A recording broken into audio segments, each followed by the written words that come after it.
Mandakrishna రూపకర్త Chandrababu ఫలప్రదాత Modi SC వర్గీకరణ జిల్లా యూనిట్గా అమలు చేస్తేనే అందరికీ న్యాయం ఉప ముఖ్యమంత్రి పవన్ కళ్యాణ్ సలహా ఇక్కడ హైలైట్ చేశారు. అట్లాగే తరతరాలుగా మాదిగల వెనుకబాటు ప్రభుత్వ పథకాలు అభివృద్ధి ఫలాలు ఎక్కువగా కొన్ని ఎస్సీ వర్గాలకే వర్గీకరణతో ఎస్సీలందరికీ సముచిత న్యాయం నాటి నుంచి నేటి వరకు అన్ని కమిషన్లది అదే మాట 3 దశాబ్దాల ఉద్యమ ప్రస్థానం మందకృష్ణ మాదిగ ఎస్సీ వర్గీకరణ సాధనలో జైత్ర యాత్ర అన్నటువంటి వార్తని హైలైట్ చేశారు. రక్తమోడిన బస్తర్ అంటూ ఎదురుకాల్పులు జరిగిన ప్రాంతం నుంచి ఓ మావోయిస్టు మృతదేహాన్ని తీసుకొస్తున్న బలగాలకు సంబంధించిన ఫోటోని ఇక్కడ హైలైట్ చేశారు.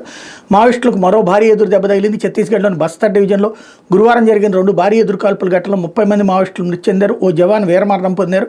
బీజాపూర్ దంతేవాడ జిల్లాల సరిహద్దులోని అండ్రి అటవీ ప్రాంతంలో పెద్ద ఎత్తున మావోయిస్టులు ఉన్నారని నిఘా వర్గాల సమాచారంతో DRG district reserve guard, STF special task force, COBRA commando battalion for resolute action సంయుక్త బలగాలు బుధవారం ఆ ప్రాంతానికి చేరుకుని గురువారం ఉదయం 7 గంటల నుంచి సాయంత్రం వరకు ఇరు వర్గాల మధ్య భీకర కాల్పులు చోటు చేసుకుని ఈ ఘటనలో 26 మంది మావోయిస్టులు మృతి చెందారు. వారి మృతదేహాలు పెద్ద ఎత్తున ఆయుధాలు, పేలుడు సామగ్రిని భద్రతా బలగాలు స్వాధీనం చేసుకుని మృతుల పశ్చిమ బస్తర్ డివిజనల్ కమిటీ సభ్యులు ఉండొచ్చని భావిస్తున్నాడు బీజాపూర్ ఎస్పీ జితేంద్ర కుమార్ యాదవ్. దంతేవాడ ఎస్పీ గౌరవరాయ్ తెలిపారన్నటువంటి వార్తని హైలైట్ చేశారు.